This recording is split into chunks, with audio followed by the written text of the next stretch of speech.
분당에 가서 만났거든요.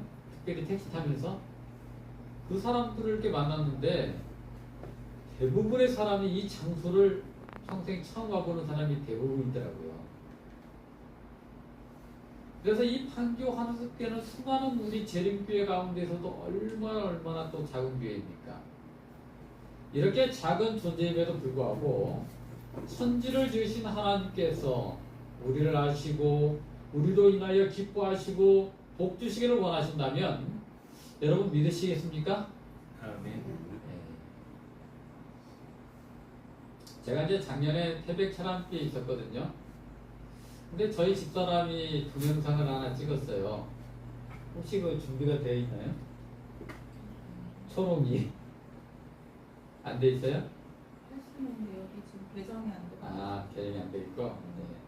그건 뭐냐면 집사람이 이제 이 휴대폰으로 이제 이 다람쥐를 찍었는데 집사람이 이름을 초롱이라고 붙여주었습니다.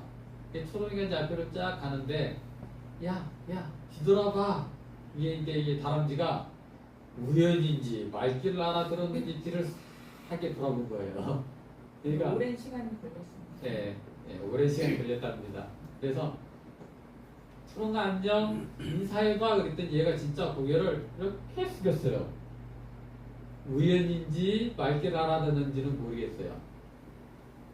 그런데 저희 집사람이 그 다람쥐 초롱이가 집사람 말을 하는 대로 따라서 하는 것을 보고 너무나 기뻐하더라고요. 그 동영상을 찍어가지고 제게도 여러 번 보여주더니 혼자 보기 아까운지 유튜브에도 올렸어요. 네. 근데 정말 많은 사람들이 그 동영상을 막 이렇게 보고 좀 감동을 받은 것 같습니다. 하여튼 이 초롱이가 집사람 말처럼 반응하자 집사람이 너무나 기뻐하는 것을 제가 보았습니다. 우리가 정말 작은 존재이지만 하나님의 말씀을 알아듣고 우리가 반응하게 되면 하나님께서는 얼마나 기뻐하실까요? 우리가 이 마지막 시대에 하나님께서 주시는 기별을 깨닫고 그 기별을 전하는 삶을 산다면 하나님께서는 얼마나 기뻐하시겠습니까? 그런 사람을 하나님께서는 마지막까지 함께 하신다 약속해 주고 계시고 그분의 능력의 손으로 구원하여 하늘 예루살렘 도성에 이르기까지 인도하시마 약속해 주신 것입니다.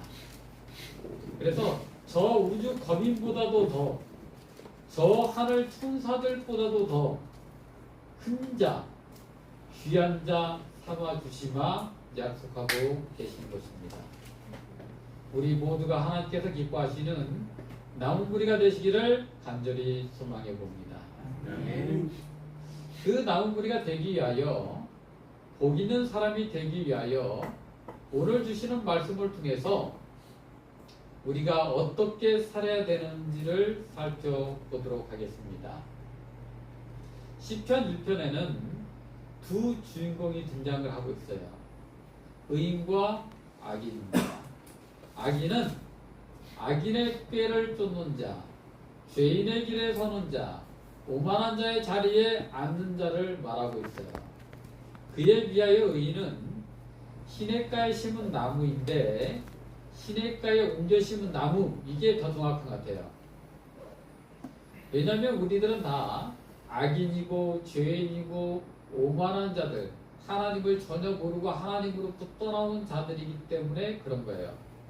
그래서 우리들의 삶을 송두리째 뽑아서 시냇가에 옮겨 심어야 되는 것입니다.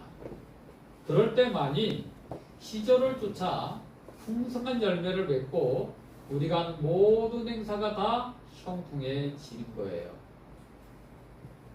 형통한 삶을 여러분 살고 싶으시죠? 아멘. 여러분 이 형통한 삶이 어떻게 사는 게 정말 형통한 삶일까요? 비단 옷을 입고 정말 거부가 되어가지고 좋은 집에서 떵떵거리고 사는 것이 형통한 삶일까요? 가난하게 살면 남에게 손가락질 받고 살면 불행한 삶일까요? 누가복음 16장에 보니까요 부자와 거지 나사로의 비유가 나오더라고요. 이거 비유입니다. 예. 여기 부자하고 거지 나사로하고 누가 복 있는 사람이에요? 부자하고 거지 나사로하고. 부자는 구원받아서 저 지옥불에 떠졌고 나사로는 구원받아서 아브라함 품에 안겼는데 누가 복 있는 사람입니까? 왜 대답을 안 하세요? 네. 나사로는 정말 고난의 삶을 살았고 부자는 호화스러운 삶을 살았습니다. 그래서 고난이 약이 될 수도 있는 것입니다. 호화스러운 성공적인 삶이 복이 될 수도 있는 것입니다.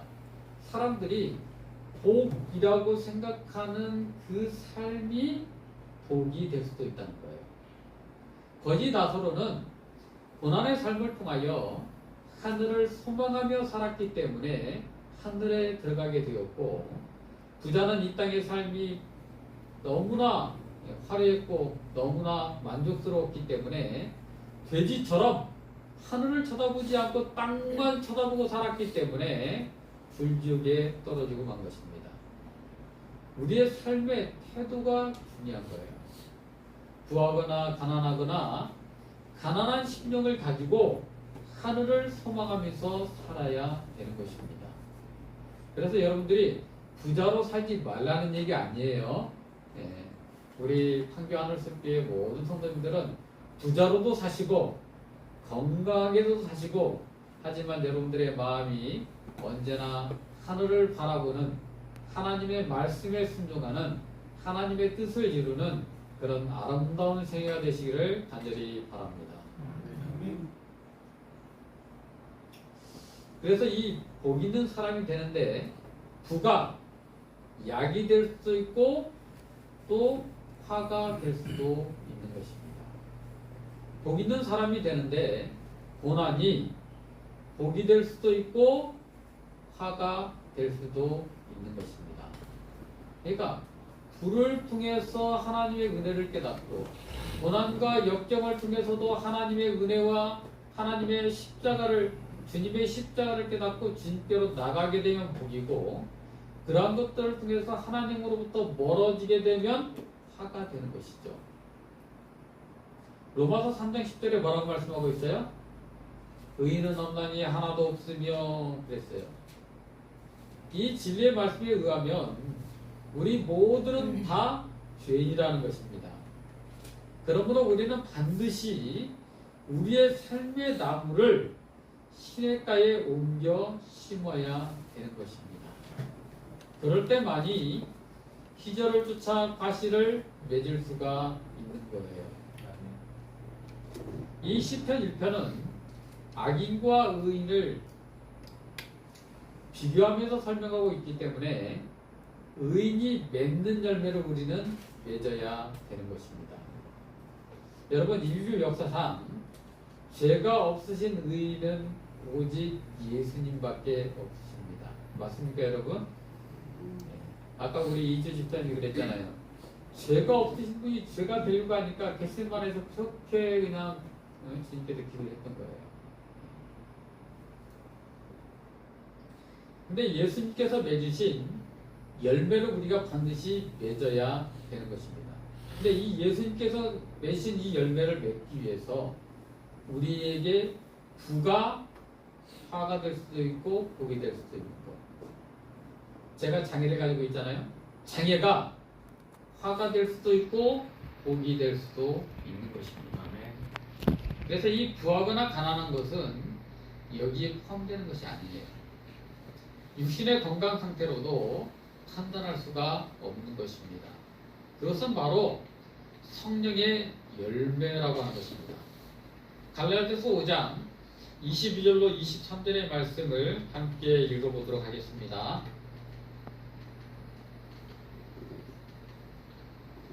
자, 시작.